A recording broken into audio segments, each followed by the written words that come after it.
Perkenalkan, nama saya Iko Wisnu Nugraha dari kelas D1 mata kuliah Hukum Tata Negara dengan NIM D1A 020222.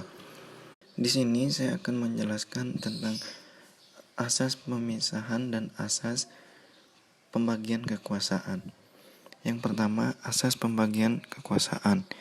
Pembagian kekuasaan di Indonesia terdiri dari dua bagian, yaitu pembagian kekuasaan secara horizontal dan pembagian secara vertikal. Yang pertama, pembagian kekuasaan secara horizontal. Pembagian kekuasaan secara horizontal merupakan pembagian kekuasaan menurut fungsi lembaga tertentu, yakni legislatif, eksekutif, dan yudikatif. Dalam UUD 1945, kekuasaan secara horizontal pembagian kekuasaan negara dilakukan pada tingkatan pemerintah pusat dan pemerintah daerah. Pada pembagian kekuasaan di pemerintah pusat berlangsung antara lembaga negara yang sederajat. Kemudian pembagian dari asas horizontal. Yang pertama, kekuasaan konstitusi. Kekuasaan konstitusi merupakan kekuasaan untuk mengubah dan menetapkan UUD. Kekuasaan ini dipegang oleh Majelis Permusyawaratan Rakyat. Pada pasal 3 ayat 1 UUD 1945 menyatakan Majelis Permusyawaratan Rakyat berwenang mengubah dan menetapkan Undang-Undang Dasar. Dikutip dari situs Majelis Permusyawaratan Rakyat, hampir semua negara di dunia memiliki konstitusi tertulis atau UUD yang mengatur pembentukan, pembagian kewenangan, dan cara bekerja berbagai lembaga negara. Kemudian, kekuasaan eksekutif. Kekuasaan eksekutif merupakan kekuasaan untuk melaksanakan atau menjalankan undang-undang. Tidak hanya itu, tapi juga penyelenggaraan negara. Pada kekuasaan tersebut dipegang oleh presiden, di mana itu tertuang dalam pasal 4 ayat 1 UUD 1945 yang menyatakan bahwa presiden memegang kekuasaan pemerintahan menurut Undang-Undang Dasar. Kemudian, kekuasaan legislatif. Kekuasaan legislatif merupakan kekuasaan untuk membuat atau membentuk undang-undang. Pada pasal 20 ayat 1 UUD 1945 menyatakan bahwa Dewan Perwakilan Rakyat memegang kekuasaan membentuk undang-undang. Selain itu, memberikan persetujuan kepada presiden untuk menyatakan perang ataupun membuat perdamaian dengan negara lain, mengangkat dan memberhentikan anggota komisi yudisial. Kemudian, kekuasaan yudikatif. Kekuasaan yudikatif merupakan kekuasaan untuk mempertahankan undang-undang. Pada kekuasaan tersebut juga untuk mengadili setiap pelanggaran terhadap undang-undang.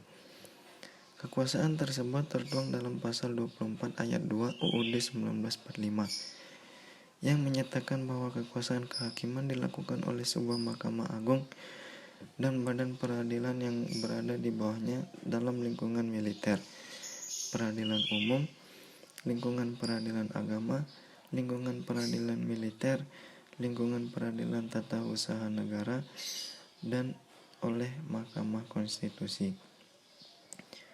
Kemudian kekuasaan eksaminatif. Kekuasaan eksaminatif merupakan kekuasaan yang berhubungan dengan penyelenggaraan pemeriksaan atas pengelolaan dan tanggung jawab tentang keuangan. Pada kekuasaan tersebut dijalankan oleh Badan Pemeriksa Keuangan. Kemudian kekuasaan moneter. Kekuasaan moneter merupakan kekuasaan untuk menetapkan dan melaksanakan kewajiban moneter, mengatur dan menjaga kelancaran sistem pembayaran. Kekuasaan tersebut dijalankan oleh Bank Indonesia dan tertuang dalam pasal 23D UUD 1945 yang berbunyi bahwa negara memiliki suatu bank sentral yang susunan kedudukan, kewenangan, tanggung jawab, dan independensinya diatur oleh undang-undang. Kemudian, kekuasaan yang selanjutnya adalah kekuasaan vertikal. Kekuasaan vertikal merupakan pembagian kekuasaan menurut tingkatnya, yakni pembagian kekuasaan antara beberapa tingkatan pemerintah. Pada pasal 18 ayat 1 UUD 1945 menyatakan bahwa Negara Kesatuan Republik Indonesia dibagi atas beberapa provinsi dan daerah. Provinsi itu dibagi atas kabupaten dan kota yang setiap provinsi, kabupaten dan kota itu mempunyai pemerintah daerah yang diatur dalam undang-undang.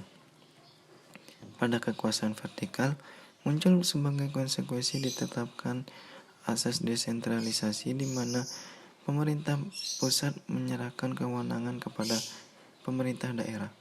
Sistem yang dipakai dengan adanya itu adalah otonomi daerah, di mana pemerintah daerah mengurusi urusan daerahnya. Dari penjelasan di atas, yang termasuk asas pemisahan itu adalah asas horizontal. Kemudian yang termasuk asas pembagian kekuasaan itu adalah asas vertikal.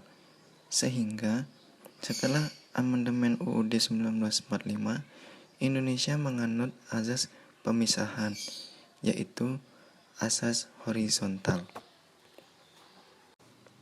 di mana yang di dalamnya itu terdapat lembaga eksekutif, legislatif, dan yudikatif. Sekian penjelasan dari saya, kurang lebihnya mohon maaf. Terima kasih.